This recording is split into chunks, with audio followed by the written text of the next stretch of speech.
오늘 시편 103편 말씀인데요. 그냥 솔직한 심정으로 또 이 103편을 읽으니 그냥 이대로 설교를 끝내도 되겠다 정도로 그냥 하나님을 찬송하고 감사하고 이 말씀 자체가 우리에게 가장 강력한 힘이 되는 것 같습니다.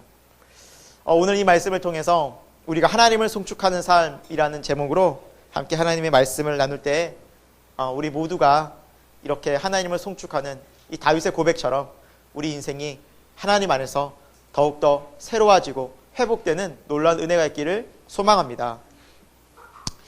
여러분, 인간이요 참 빨리 달리기도 하고 또 그쵸 100m 우사인 볼트가 이렇게 세계 신기록을 갖고 있지만 정말 엄청 빠르죠. 100m를 10초가 안 되는 9초 58 이런 엄청난 속도로 달리는데요.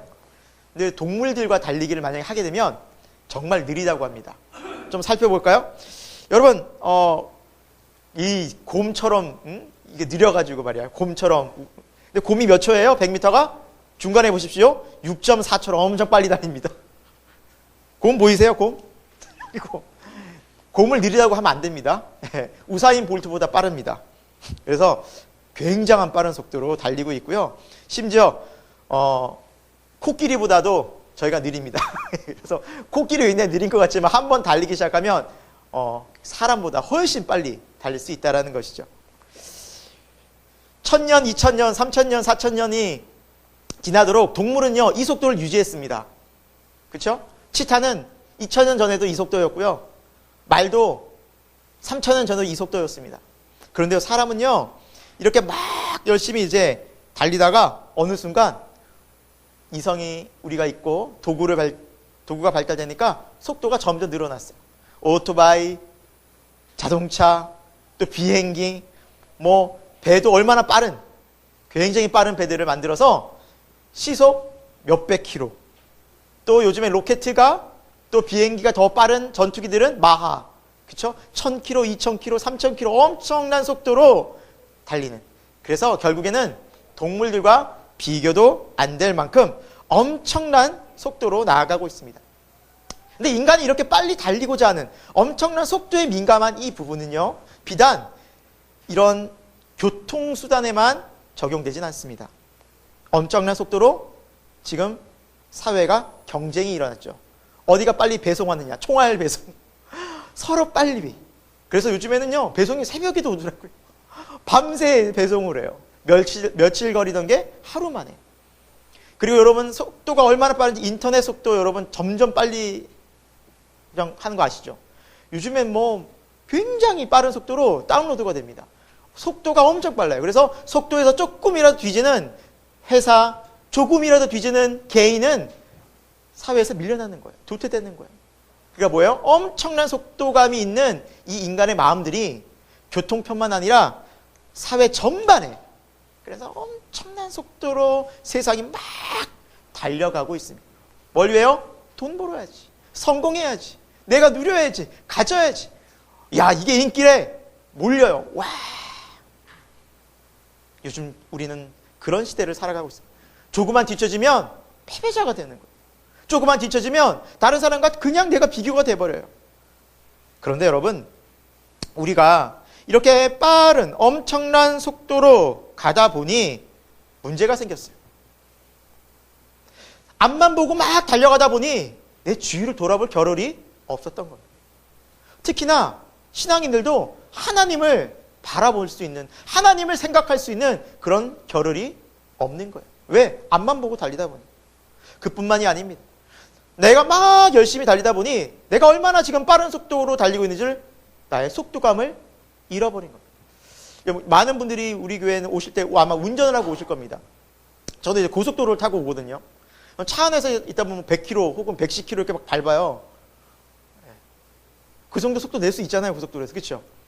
차 안에 있으면 그 속도감이 전혀 잘 못 느껴져요. 근데 차 밖에 있으면 어때요? 100km 달려봐요. 시내에서 70, 80만 차 달리는 걸 쉐 하고 저 차는 뭐 이렇게 정신없이 달려. 근데 100km 이상 밟으면 엄청난 속도란 말이죠. 근데 내가 그 차 안에 있으면 속도감이 느껴지지 못해요. 내가 막 열심히 달리다 보니 내가 얼마나 빠른 속도로 지금 가고 있는지, 내가 힘이 버거운지 안 버거운지도 모르고 엄청나게 막 달려가고 있다는 것이죠. 나의 상태도 알지 못합니다. 그래서 멈추라는 신호가 있는 거예요. 좀 멈추십시오. 좀 멈추십시오. 그러나 우리 인생은 멈출 수가 없어요. 막! 그래서 하나님이 저는 이 코로나 팬데믹이 강제로 세상을 멈추신 것 같아요. 딱 멈춰보니까 우리가 지금 어디로 가고 있는지가 여실히 드러나요. 여러분 그거 아십니까? 지금 코로나 때문에 사람들이 해외 관광지로 못 다니고 자연을 그냥 구경 못 하니까 지금 자연 환경이요 다 살아났어요. 동물들이 막 번식하고 있어요. 숲이나 뭐든지 지금 울창해지고 있어요. 사람들이 가가지고 그 자연을 다 망가뜨린 거였어요. 그리고 이제 집에 있는 시간이 많다 보니 드디어 가족들을 조금 돌아보기 시작한 거예요. 내가 집안에서 참 대화가 부족했구나. 막상 집에 있다 보니까 부부 사이가 어색한 거예요. 할 말도 없고. 아이들이랑 되게 어색한 거예요. 부모님이 어떻게 놀아줘야 될지를 모르는 거예요. 밖에서 계속 뛰어다니고 열심히 일하고 막 이렇게 인생의 경주에 바삐 다니다 보니 막상 딱 멈추고 나니까 내가 뭘 해야 될지를 모르는 그런 일들이 벌어졌다는 것이죠. 여러분 그런데요. 중요한 것은요. 이때 우리가 우리 자신을 발견하고 주위를 돌아보고 비로소 하나님을 바라보게 된다는 사실입니다. 여러분 우리 인생이 막 바삐 가다가 하나님이 때로는 우리 삶 가운데 고난을 주십니다. 어려움을 주십니다. 때로는 질병을 주십니다. 그때가 어떤 때입니까? 나를 돌아보는 시기. 내가 지금 잘 가고 있는 거 맞나? 그리고 하나님을 바라볼 수 있는 시간입니다.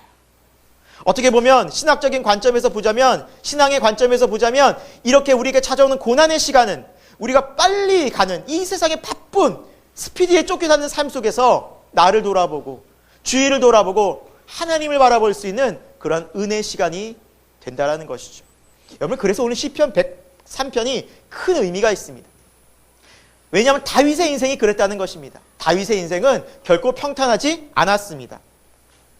오늘 조금 이따 말씀에도 찾아보겠지만 인생의 죄의 문제, 또 고통의 문제, 또 질병의 문제, 여러 가지 많은 억압과 고통이 다윗을 힘들게 했어요. 그러나 다윗은 그 속에서 여호와 하나님을 바라봤어. 내 주위를 돌아봤어. 그러면서 하나님 안에서 다시 삶을 재점검하는 시간을 가졌습니다. 그러다 보니 하나님이 인자하심이 얼마나 그 놀라운 줄 알게 된 겁니다. 앞만 보고 달리는 인생이 얼마나 위험한지를 직시한 것입니다.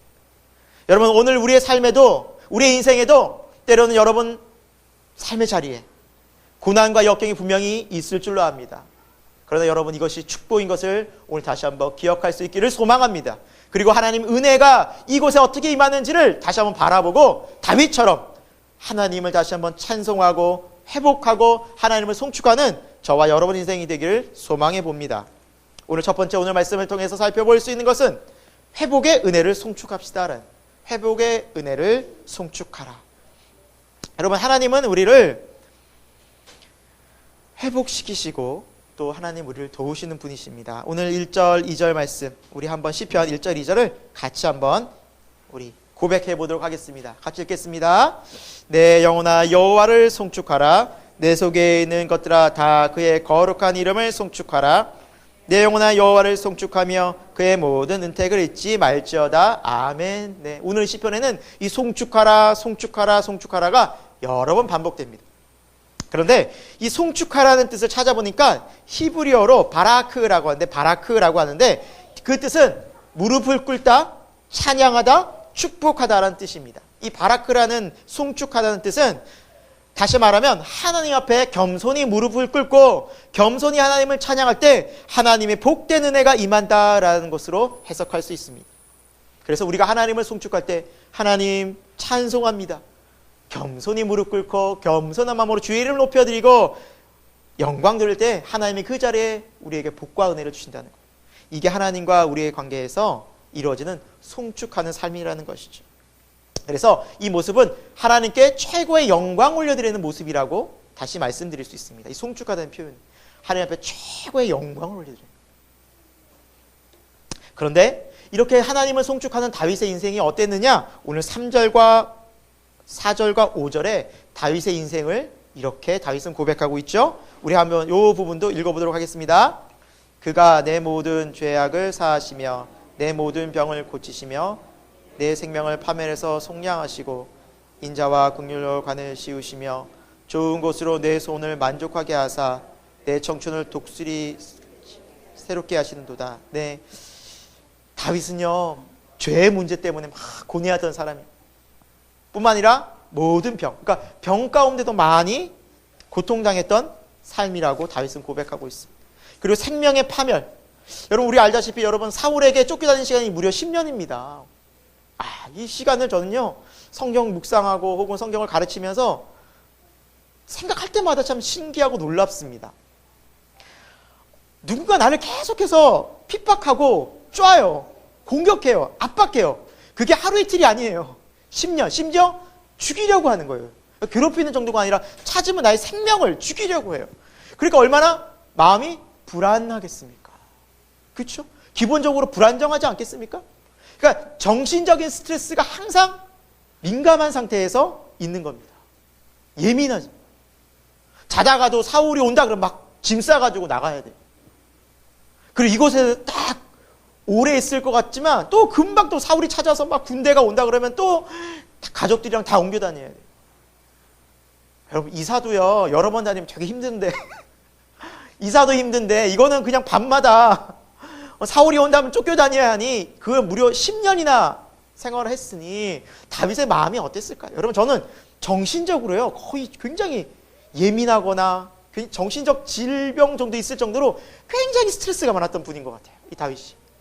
그러나 그 몸도 마음도 병들었을 때, 특히 또 이 죄에 민감한 다윗 아니었을 때, 죄 지었을 때, 생명의 그런 막 자기 생명을 위협하는 그 속에서 하나님의 인자와 긍휼을 경험한 겁니다.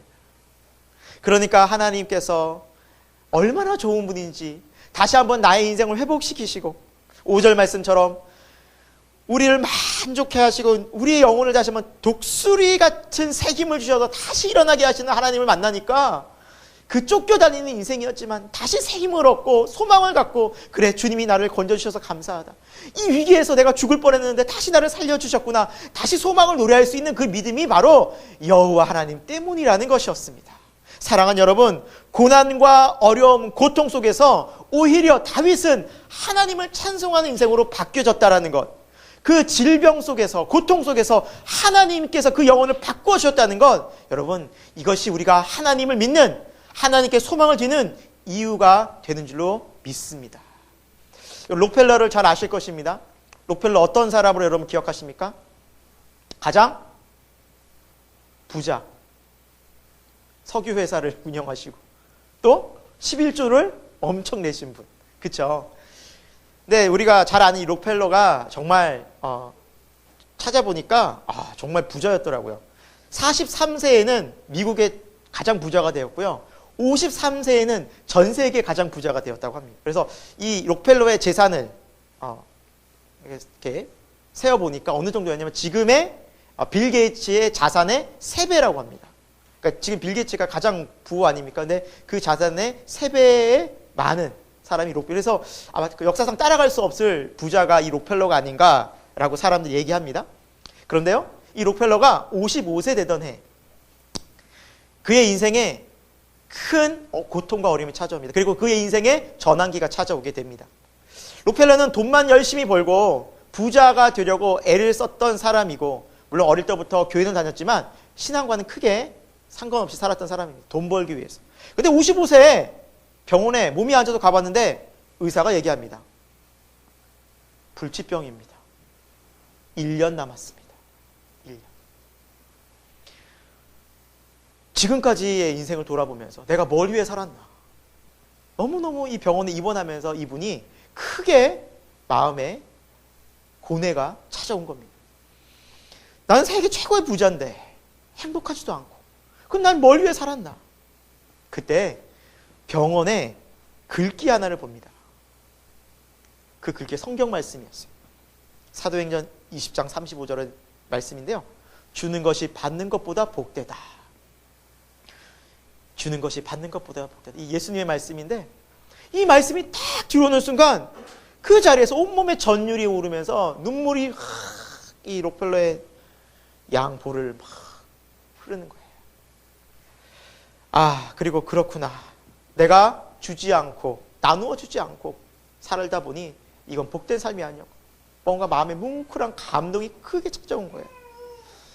그리고 이렇게 있는데 갑자기 저 옆에서 막 시끄러운 소리가 들리는 거예요. 그래서 휠체어를 이렇게 끌고 알아보니까 한 소녀가 병이 들었는데 그 어머니가 참 가난했나 봐요. 그래서 그 데스크에서 실랑이가 벌어진 거였습니다. 돈을 낼 수 없으니 나가야 된다. 좀 제발 좀 봐달라. 조금만 기다려달라. 꼭 낼 테니까 우리 딸 좀 병원에 입원시켜달라. 막 그 병원비 때문에 가난한 그 어머니가 병원비 때문에 막 실랑이가 벌어진 거예요. 그 모습을 보고 있는 록펠러가 비서를 불러서 지금 저기 알아보고 가서 해결 좀 하라고. 해결 좀 시켜주라. 그래서 비서가 와서 그 입원비 문제를 다 해결해주고 그 소녀가 입원을 했습니다. 그래서 쭉 생활하던 중에 비서한테 이 소녀가 어떻게인지 알아보라고. 그래서 잘 복이 돼서 태어났다는 겁니다. 마음이 너무너무 행복한 거예요. 세상에서 태어나서 그렇게 큰 기쁨을 누려본 적이 없어요. 그래서 록펠러의 자서전에 보면 이런 글귀가 있습니다. 그때 소녀를 도와주고 그 소녀가 태어나서 건강한 모습으로 나갔다는 소식을 듣고 저는 살면서 이렇게 행복한 삶이 있는지 몰랐습니다. 이걸 가슴 깊이 느낀 거예요. 그때 하나님의 놀라운 은혜가 록펠러에게 임했습니다. 록펠러가 병이 치유됐습니다. 불치병이 회복됐어요. 이때 회복됐어요. 그리고 이제 자신은 나눠줘야겠구나. 내가 나만 위해서 앞만 보고 달렸는데 이것이 하나님이 전혀 기뻐하는 인생도 아니고 행복한 인생도 아니고 복된 삶도 아니었구나. 나누고 베풀어야겠구나. 그리고 이제부터 베푸는 삶을 살기 시작하는데 교회를 위해 베풀고 세상을 위해 베푸는데 교회를 무려 5,000교회를 지었습니다. 5,000개의 교회를 세웁니다. 그리고 사회에 환원하고 사회에 기부한 돈이 145조 원입니다. 놀라지도 않습니다. 우리는 이 정도는 별로 놀라지 않죠. 5,000개 교회 정도야, 그렇죠? 여러분, 부자라고 해서 잘 나눠주는 거 아닙니다. 돈 있다고 사람들을 나눠주느냐, 그거 아니거든요. 더 움켜쥐고 싶고요. 더 자손 대대로 막 이걸 가지고 가고 싶어요. 그런데 그걸 나눠주기 시작할 때는 하나님의 은혜가 있어야 된다. 여러분, 만약 록펠러가 이런 나눔의 삶, 복된 삶을 살지 않았다면 그냥 세계에서 가장 큰 부자, 그 이상도 그 이하도 아니었을 것입니다. 그러나 하나님 앞에서 은혜를 받고 그 불치병에서 다시 한번 자신의 인생을 돌아보고 하나님을 바라보았을 때 그의 인생은 어떻게 됐습니까? 변화되기 시작했다는 것이죠. 그래서 그 질병은 그에게 축복이었습니다. 그 고통은 그에게 인생의 새로운 전환점이 된 줄로 믿습니다. 여러분, 그래서 우리 인생에 찾아오는 고통과 우리 인생에 찾아오는 질병과 우리의 인생에 찾아오는 어려움들이 하나님 안에서는 새롭게 바뀌어진다는 사실, 우리가 하나님 안에서 이것을 하나님을 찬송하고 감사할 수 있는 변화의 삶으로 우리가 나아갈 수 있는 계기가 된다는 사실을 여러분 잊지 마시길 바랍니다. 그리고 이제 우리가 중요한 것은 뭐예요? 그 어려움 속에서 누굴 바라봐야 됩니까? 하나님을. 그 어려움 속에서 말씀을, 그 어려움 속에서 기도를. 그러면 하나님이 나에게 말씀하시는 것이 경험되어집니다. 우리 인생도 다윗처럼, 이 록펠러처럼 새로운 변화의, 또 하나님의 은혜의 시간들이 저와 여러분의 인생에 찾아오기를 축원드립니다. 두 번째, 오늘 말씀을 통해서 찾아볼 수 있는 은혜는 죄를 용서하신 은혜를 송축하라입니다. 우리의 죄를 용서하신 하나님의 은혜를 송축하리라라는 것입니다. 오늘 다윗이 고백하는 그 모든 삶의 많은 부분들의 또 한 부분이 바로 이 죄의 문제였습니다. 다윗은 하나님 앞에 이 죄에 민감한 또 사람이었습니다. 여러분, 그런데 이 죄라는 것이 무엇일까요? 쉽게 얘기하면 죄는 하나님의 뜻을 벗어난 우리의 모든 삶입니다. 내가 내 삶의 주인 되어서 내가 스스로 결정하고 하나님께 묻지도 않고 하나님을 생각지도 않고 내 생각대로 하는 세상의 모든 삶이 죄입니다. 네, 큰 범위에서. 그래서 하나님이 여기 계시다면 하나님을 등지고 사는 삶이 죄입니다. 하나님을 바라보는 삶이 아니라 하나님을 등지고 사는 삶이 죄라는 것이죠. 근데 이 죄는 우리의 삶을 괴로움과 고통과 불안으로 몰아갑니다. 또 특히 이 죄에 빠지게 되면 하나님을 극도로 불안해합니다. 두려워합니다. 심판하신 하나님. 그래, 내가 이렇게 죄를 많이 지었는데 하나님 앞에 가면 막 그냥 나를 심판하는데 지옥 보내면 어떡해. 어휴, 무서워. 하고 하나님에 대해서 알기를 걱정과 두려움과 염려로 몰아간다는 것입니다. 이게 죄가 되는 특징이죠. 그러니까 하나님에 대해 오해하게 만들어요. 계속 죄 가운데 있으면 하나님을 점점 멀리하게 만들어요. 그러니까 죄와 하나님은 거리가 너무너무 멀고요. 죄악된 삶과 하나님의 은혜의 삶은 너무너무 거리가 멀어지게 됩니다. 여러분 요즘 어떠십니까? 여러분 마음이 기쁘십니까? 하나님에 대한 생각을 자주 하십니까? 하나님의 은혜를 종종 아니면 가끔 느끼십니까? 아니면 자주 느끼십니까? 여러분 우리가 죄악 가운데 있을 때 나도 모르게 죄 가운데 하나님의 뜻을 벗어났을 때는 하나님의 은혜가 점점 느껴지지가 않아요. 내 삶이. 하나님에 대한 은혜와 자비가 전혀 잘 느껴지지가 않아요. 그럼 반대로 내가 하나님과 거리가 점점 멀어지고 있는 거예요. 나도 모르는 사이 죄가 점점 나를 지배하고 있는 거예요. 그런데 여러분 우리가 그때 이 사실을 기억해야 합니다. 이 말씀을 기억해. 자, 우리 8절, 9절, 10절입니다. 여호와 하나님은 그럼에도 불구하고 우리에게 이런 하나님이십니다. 우리 같이 한번 읽어보겠습니다. 여호와는 긍휼이 많으시고 은혜로우시며 무하시도다. 자주 경책하지 아니하시며 노를 영원히 품지 아니하시리로다. 우리의 죄를 따라 우리를 처벌하지 아니하시며 우리의 죄악을 따라 우리에게 그대로 갚지는 아니하셨으니. 아멘. 여러분 이런 은혜 하나님을 기억해야 돼요. 비록 죄 가운데 있을지라도 내가 지금 마음이 정말 막 삭막한 사막과 같은 메마른 감정 가운데 있을지라도 이 은혜로운 하나님을 기억할 때 소망이 있다라는 것입니다. 어떤 하나님이에요? 은혜롭고 긍휼이 많으시고 노하기를 더디하시고 자주 경책하지 않으시고. 여러분 하나님께서는 우리 죄가 지금 다 알고 계시잖아요. 죄가 있는지. 그리고 여러분 지금 이 예배 자리에 왔지만 한 주 동안 어떻게 지내셨는지 또 우리 마음이 지금 상태가 어떤지 다 알고 계시잖아요. 그 죄가 보이는데도 불구하고 여기서 하나님이 나가, 못 들어와, 나가 하고 몰아내지 않으시잖아요. 심지어 여러분 다윗은 어땠습니까? 우리아 아내 밧세바에 대한 죄를 짓지 않았어요? 간음죄를 짓지 않았습니까? 그리고 심지어 우리아를 전쟁터로 몰아내서 죽이는 살인죄를 짓지 않았습니까? 여러분 그 죄를 짓고 다윗이 바로 반성하고 회개했습니까? 아닙니다. 회개하는 기간이 무려 1년 걸렸어요. 1년. 그 살인죄를 짓고도 가정을 다 파탄내고서도 회개하지 않았어요. 다윗도 1년 뒤에 회개했어요. 1년 뒤에. 여러분 인간이 얼마나 강박한지 모릅니다. 우리의 죄성이요. 이 죄를 회개하려는 마음이 얼마나 안 생기는지 모릅니다. 우리 인간이 그래요. 그러나 그 하나님의 사랑과 긍휼과 자비는 그걸 기다려주세요. 또 참고 기다리고. 왜? 하나님의 긍휼과 자비는 빠르지 않고 은혜로우시고 바로 그걸 처벌하지 않고 계속 기다려주는 거예요. 기회를 주시는 거예요. 계속해서 내게 돌아오라. 그런데 이 하나님의 긍휼이, 이 하나님의 용서가 어느 정도냐면 12, 13절 이렇게 말씀하고 있어요. 우리가 죄를 고백하고 하나님의 죄를 용서하시는데 이 죄를 하나님 이렇게 대하시겠다는 거예요. 우리 12, 13절 같이 한번 읽어보겠습니다.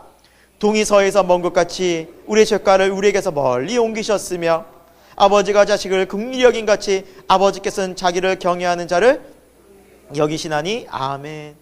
동이 서에서 먼 것 같이 우리 죄가를 멀리 옮기셨다. 여기서 멀리 옮기셨다는 표현을 찾아보니까 완전히 제거시키셨다는, 완전히 제거시키셨다. 완전히 끊어내셨다. 우리의 죄를. 하나님은 완전히 잊어버리신 거예요. 우리가 회개할 때. 그러니까 회개하고 난 다음에 우리가 기억하면 돼요? 안 돼요? 안 돼요. 그 내가 기억하는 거예요. 나란 인간은 안 돼요. 하나님은 다 잊어버리시고 다 용서하셨는데 하나님 완전히 옮기셨대요. 그리고 아버지가 자식을 긍휼히 여긴 같이. 여기서 이제 긍휼이라는 단어는 히브리어로 라함이라고 합니다. 라함. 이 라함이라는 어원은요, 여러분 자궁입니다. 자궁.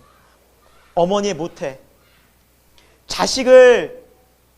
아이를 낳는 그 부모의 마음, 낳아서 기르는 어머니의 마음이 이 라함이라는 긍휼에 포함된 단어입니다. 그러니까 하나님의 마음은, 우리의 긍휼히 여기시는 마음은 어느 정도냐면 엄마가 자식을 그렇게 품고 해산의 고통을 느끼면서 자식을 품에 안고 기르는 그 마음으로 우리의 죄를 용서하시고 우리를 끌어안으시는 거예요. 우리의 그 죄가 있을 때. 그것이 하나님의 마음이라는 겁니다. 여러분, 그래서 이 하나님의 사랑과 긍휼은 정말 어떤 마음보다도 깊고 넓다라는 것입니다. 2019년 11월에 작년이죠. 약 1년 정도 되네요. 아르헨티나 코르도바 주에서 일어난 사건입니다. 마리아라는 이 한 여인이 갑자기 묻지마 폭행을 당하고 기절을 하고 응급실에 실려가게 됩니다. 그런데 이 마리아라는 이 여인은 이 엄마였어요. 자녀가 3명이었어요. 17살, 13살, 막내가 2살. 급히 이 남편이 병원을 찾아가 보니 이미 병원에서는 혼수 상태입니다. 그리고 뇌를 심하게 다쳐서 식물인간이 될 수 있습니다라는 진단을 받게 됩니다. 그리고 며칠 뒤에 진짜 식물인간처럼 되어서 반응이 없어서 이제 중환자실로 이 여인이 입원하게 됩니다. 아빠의 마음이, 그 남편의 마음이 얼마나 막 안타깝겠습니까? 가만히 누워만 있는 자기 아내를 보면 너무나 눈물이 앞을 가리죠. 한 달이 지나도록 이 아내는 깨어날 줄은 모르는 겁니다. 그래서 이 사실을 어떻게 해야 할까? 우리 아이들도 알아야 될 텐데 이제 마음의 준비를 해야 될 텐데 하고 한 달 뒤에 이 자녀들을 부릅니다. 그 한 달 만에 이 자녀들이 처음 그 엄마의 모습을 본 거예요. 누워있는 식물인간이 되어서 이렇게 의식이 없는. 그러니까 막 첫째, 둘째, 17살, 13살 된 아이들은 막 그 자리에서 막 퐁퐁 웁니다. 눈물을 흘리면서 막 엄마 울어. 근데 2살짜리 애는 아무것도 모르잖아요. 엄마가 그 모습을 이렇게 누워있는 거밖에 모르잖아요. 근데 뭐 언니 오빠가 울고 자기 아빠가 막 울고 있으니까 얘는 막 분위기가 막 그런 이상하니까 우는 거예요. 그리고 엄마한테 매달리는 거예요. 누워있으니까 엄마가. 배고프다고 엄마가 가슴으로 막 파고드는 거예요. 젖달라고. 근데 그때 무의식 중에 있던 이 엄마가, 마리아가 갑자기 가슴을 열더니 젖을 주기 시작했습니다. 눈을 감고. 사실이에요. 제가 거짓말한 게 진짜 기사에 나온 거예요. 기적이 일어난 거예요. 식물인간이 되었던 그 엄마의 마음이 이 막내 아이의 울음소리에 반응한 거예요. 그리고 그 엄마가 서서히 깨어나기 시작했어요. 이게 뭐예요? 모성이에요. 모성. 라함이에요. 긍휼이에요. 하나님 앞에서 우리가 하나님 죄송합니다. 하나님 제가 죄를 지었습니다 할 때 하나님이 그렇게 우리를 바라보신다고요. 괜찮아. 내가 있잖아. 내가 널 사랑하네. 너 뭐 걱정이야. 뭘 두려워해. 그렇게 끌어안으신다. 이게 하나님의 라함의 사랑이라. 이 긍휼입니다. 긍휼. 이 놀라운 기적을 여러분 우리 삶 가운데서는 하나님 안에서 경험할 수 있다는 게 얼마나 큰 축복입니까? 다윗은 이것을 경험하고 이 하나님의 긍휼과 자비를 경험하니까 그냥 참 숨축하고 여호와 하나님은 위대하십니다. 하나님은 높여드립니다. 여러분 하나님이 우리를 얼마나 사랑하시는지를 하나님이 인류 역사 가운데 이렇게 강력하게 표현해 주시는데 그것이 바로 예수님을 보내주신 겁니다. 사랑하는 독생자, 아들 예수, 성자 예수를 이 땅에 보내주셨는데 그렇게 보내주시는 목적이 무엇이었느냐? 이사야서 53장 4절과 5절에 보면 이렇게 내가 왜 내 아들 예수를 너희에게 보냈는지를 알려주고 있습니다. 우리 같이 한번 읽어볼까요? 읽겠습니다. 그는 실로 우리의 질고를 지고 우리의 슬픔을 당하였거늘 우리는 생각하기를 그는 징벌을 받아 하나님께 맞으며 고난을 당한다 하였노라. 그가 찔림은 우리의 허물 때문이요 그가 상함은 우리의 죄악 때문이라. 그가 징계를 받음으로 우리는 평화를 누리고 그가 채찍에 맞음으로 우리는 나음을 받았도다. 아멘. 왜 우리를 왜 보내셨어요? 우리의 죄를 대신하고 우리의 슬픔을 대신 우리의 질병과 고통, 사절에는 우리의 질병과 고통을 대신 당하게 하기 위해서. 여러분 그래서 힘들고 어렵잖아요. 예수님을 생각하시고 하나님 아버지께 나아가십시오. 맡기십시오. 의뢰하십시오. 그럼 라함의 하나님께서, 긍휼의 하나님께서 우리를 안으십니다. 고쳐주십니다. 이것이 바로 믿음 생활이라는 것이죠. 사랑하는 여러분, 하나님은 이렇게 예수님을 보내시기까지 우리를 사랑해 주셨습니다. 이제 믿음으로 나가야죠. 믿음으로 반응하는 영혼들은, 성령님께 순종한 영혼들은 하나님이 놀라운 라함의 은혜를, 긍휼의 은혜를 경험할 줄로 믿습니다. 예수님께서 이미 십자가에서 우리의 모든 죄와 고통과 저주와 죽음까지 다 당하셨어요. 그리고 다 이루었다. 나는 부활이요 생명이다 하면서 다시 그분은 부활하셔서 우리에게 영원한 저 천국을 열어주셨습니다. 이것이 기독교 아닙니까?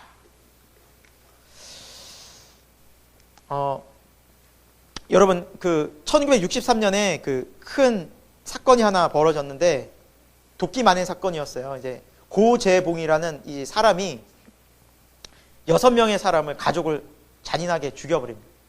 살인사건인데, 이 고재봉이라는 사람이 어떤 사람이었냐면, 박모 중령의 집에서 일을 하던 이제, 병사였어요. 그러니까, 어떻게 보면 이제 중령, 대대장 밑에서 이렇게 집안일도 도와주고, 부대일도 하고, 예, 그런 사람이었어요. 그런데, 한 번은 애인이 면회로 온다는 소식을 듣고, 자기 전투화가 막 낡은 거예요. 그래서, 그 중령님의 전투화가 너무, 중령님 정도 되면 전투화 많거든요. 그래서 깨끗한 전투화 하나를 몰래 신고 애인을 만나고 하려다가 딱 그만 가정부한테 걸린 겁니다.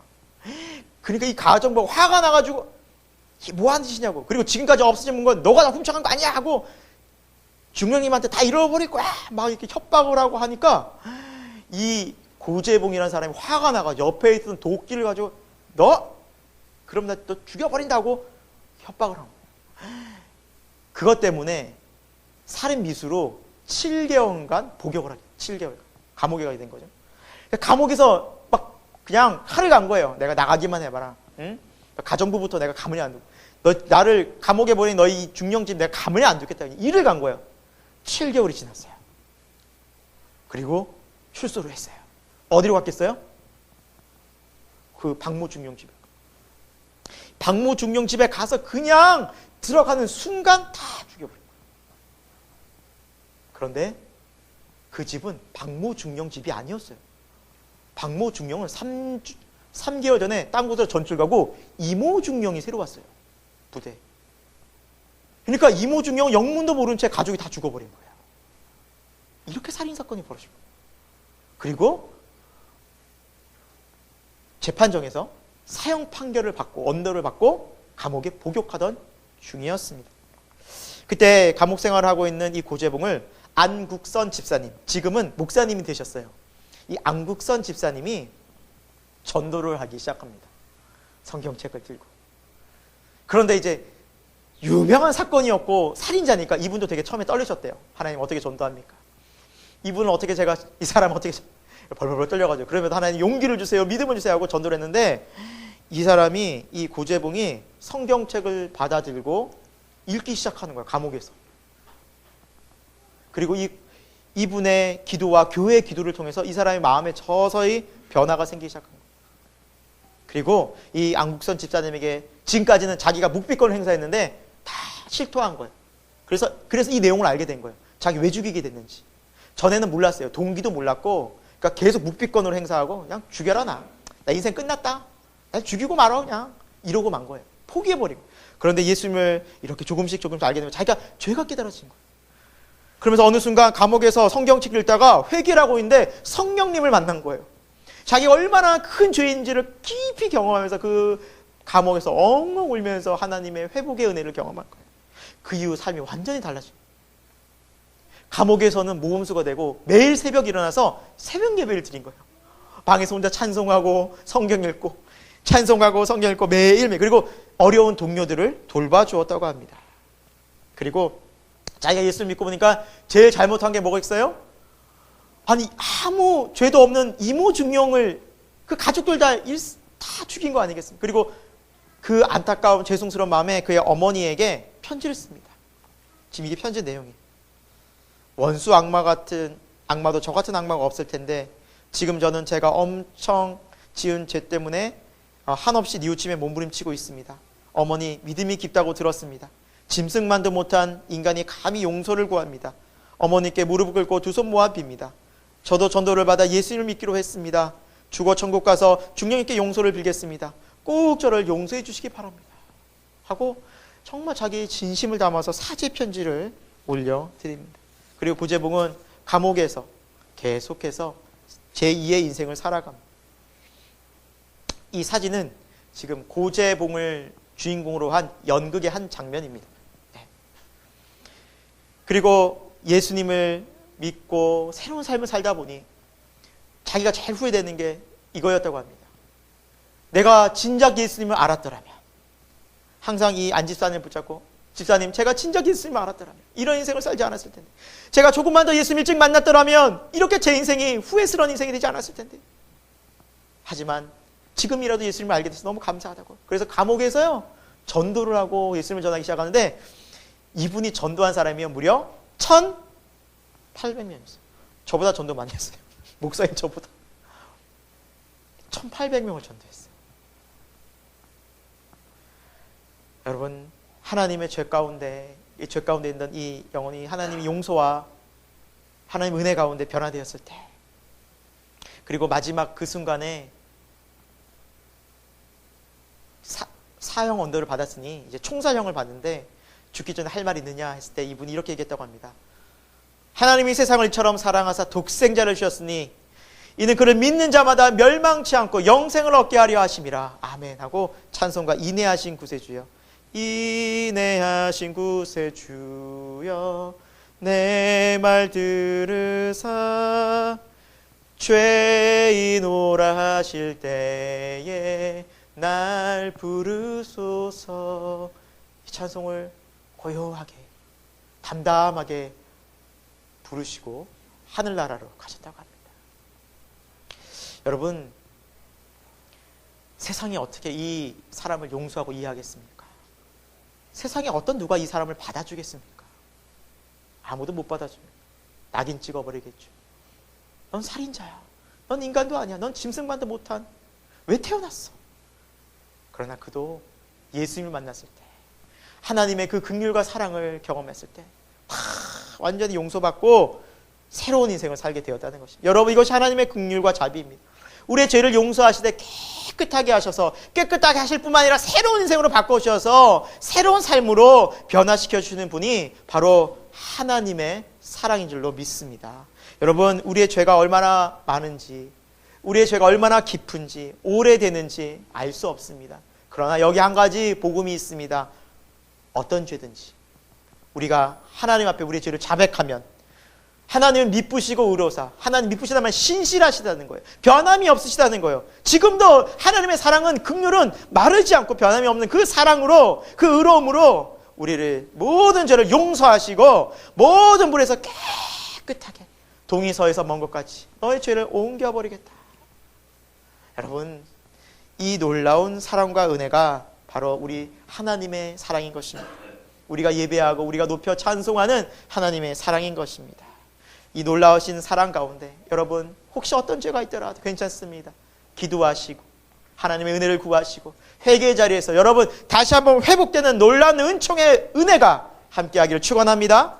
마지막으로 우리가 오늘 말씀을 통해 살펴볼 수 있는 것은 다시 여호와를 송축하리라 라는 것입니다. 다시 여호와를 송축하리라. 다윗은 다시 하나님을 찬송하고 있는데요, 우리 시편 마지막 부분입니다. 21절과 22절 우리 같이 한번 읽어보도록 하겠습니다. 그에게 수종들며 그의 뜻을 행하는 모든 천군이여 여호와를 송축하라. 여호와의 지으심을 받고 그가 다스리시는 모든 곳에 있는 너희여 여호와를 송축하라. 내 영혼아 여호와를 송축하라. 아멘. 여러분, 1, 2절과 마지막 21절, 22절에 가장 강조된 단어가 뭐예요? 또다시 하나님의 송축하라. 여러분, 그런데 이 송축의 의미는 조금 달라요. 왜 다를까요? 그 과정 속에 하나님의 이렇게 인자하심과 죄를 용서하신 하나님의 긍휼과 병을 고쳐주시는 하나님의 그 사랑과 은혜를 경험하면서 하나님은 살아계시는구나, 다시 한번 우리 마음속에 샘솟는 찬양이 바로 송축기라는 것입니다. 여러분, 그렇지 않습니까? 우리가 하나님을 믿다가도 어려움 중에, 고통 중에 회복되어져서 하나님의 놀라운 사랑을 느껴서 하나님의 회복을 경험하고 난 다음에 찬송하고 기도할 때 힘이 났잖아요. 너무 뜨겁고 감격스럽잖아요. 이 송축은 바로 그런 송축이라는 것입니다. 여러분, 여기 송축은 더 깊은 신앙의 깊은 은혜의 감정이 담겨있는, 신앙 고백이 담겨있는 송축이라는 것입니다. 저는 그렇게 생각해 봅니다. 이 세상 천지에 과연 누가 우리 이렇게 무너지고 파괴되고 고통 중에 죄악된 또 병 중에 있는 삶을 이렇게 새롭게 바뀌어서 아름다운 인생으로 변화시킬 사람이 누가 있겠냔 말입니다. 누가 있을까요?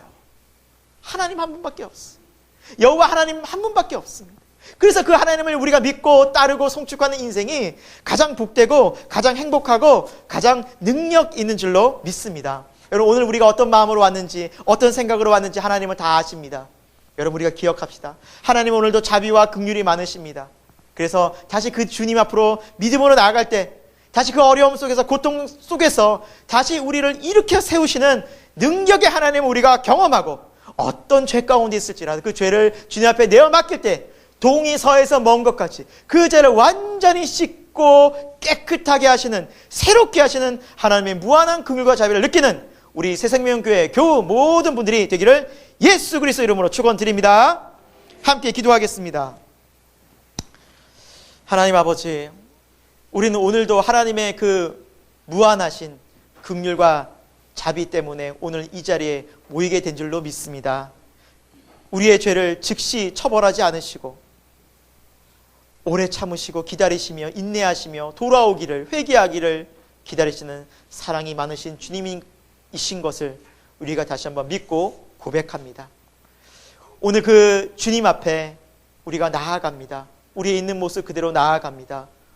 하나님, 우리를 받아주시고 우리의 아픔을 회복시켜 주시고 우리의 죄악을 용서하여 주시고 우리의 질병들을 고쳐 주옵소서.